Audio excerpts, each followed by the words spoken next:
నిజంగా ఈ ప్రవచనాలు ఎప్పుడెప్పుడు మొదలవుతాయని చెప్పేసి నేను అనుకుంటూ ఉండేవాడిని.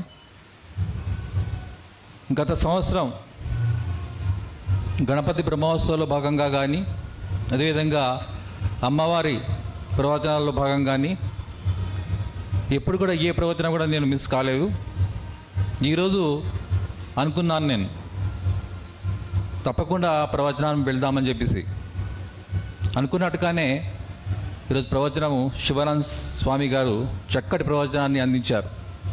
మనకందరికి కూడా కొన్ని తెలిసి మనం తప్పులు చేస్తున్నాం. ఇంతకుముందు యాదగిరి నారాయణ రెడ్డి గారు చెప్పినట్టు, ఏ సమయంలో అయితే మనము గణపతిని, ఆ విఘ్నేశ్వరిని ప్రతిష్టాపన చేసుకున్నామో ఆ సమయం దాటి కూడా మనం అనేక రకమైన డీజే సౌండ్లు పెడుతూ ఆ యొక్క సంస్కృతిని మనము మంటగలుపుతున్నాం.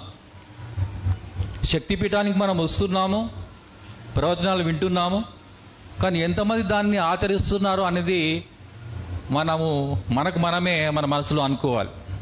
కేవలము స్వామి గారు చెప్పినట్టు ధర్మము కేవలము నినాదన వల్ల కాదు, ఆచరణ వల్ల మాత్రమే సాధ్యమవుతుంది.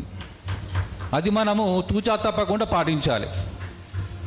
శక్తిపీఠం సభ్యులైనందుకు మనము పాటిస్తూ నలుగురికి ఆ యొక్క ప్రవచనాన్ని, ఆ యొక్క మంచి మాటలను మనము తప్పకుండా చేరవేయాలి.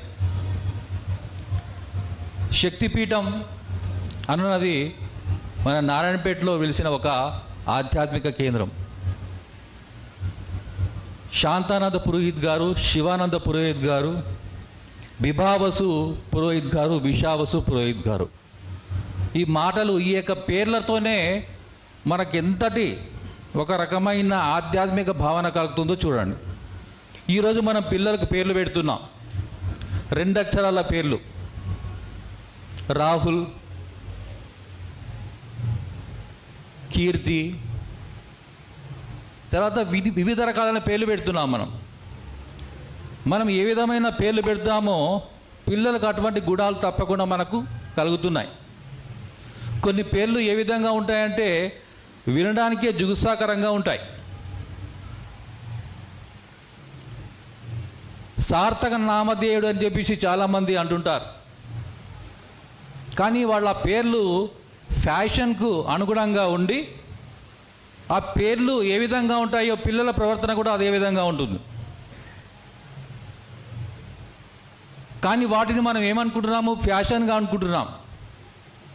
పురాణాల పేర్లు పెడితే కానీ, వివిధ రకాల మన గొప్ప దేవతల పేర్లు పెడితే కానీ ఈరోజు మనము తక్కువగా అంచనా వేసుకుంటున్నాం.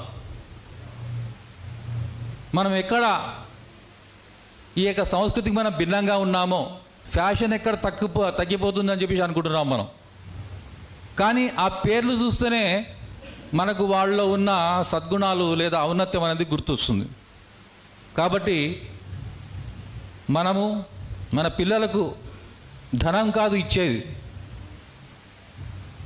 ఈరోజు మనము ధన ధాన్యాల కోసం మనం పాగలాడుతున్నాం, ప్రాపర్టీ కోసం మనం పాగలాడుతున్నాం. మా నాయన నాకు ఎన్ని ఇల్లు ఇచ్చాడు, ఎన్ని ప్లాట్ని నడుస్తున్నాయి. నిజాయితీని వారు గుర్తించడం లేదు.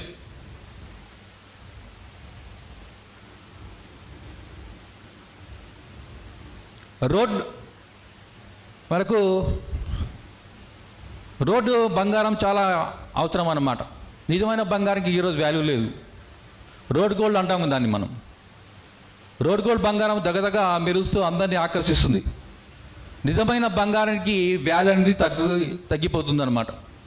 కాబట్టి మనము రోడ్ గోల్డ్ కాకూడదు, ప్యూర్ గోల్డ్ కావాలని చెప్పేసి నేను ఆశిస్తున్నాను.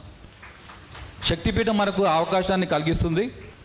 ప్రతి ప్రవచనకర్త తన యొక్క ప్రవచనాన్ని మనకు అన్ని రకాల సద్గుణాలు పెంచడంలో తోడ్పడుతుంది. ఇట్టి అవకాశం కల్పించిన పూజ్యశ్రీ శాంతానంద పురోహిత్ గారికి శిరస్సు వంచి పాదాభివందనం చేస్తూ శ్రీమాత్రే నమః, శ్రీమాత్రే నమః, శ్రీమాత్రే నమః.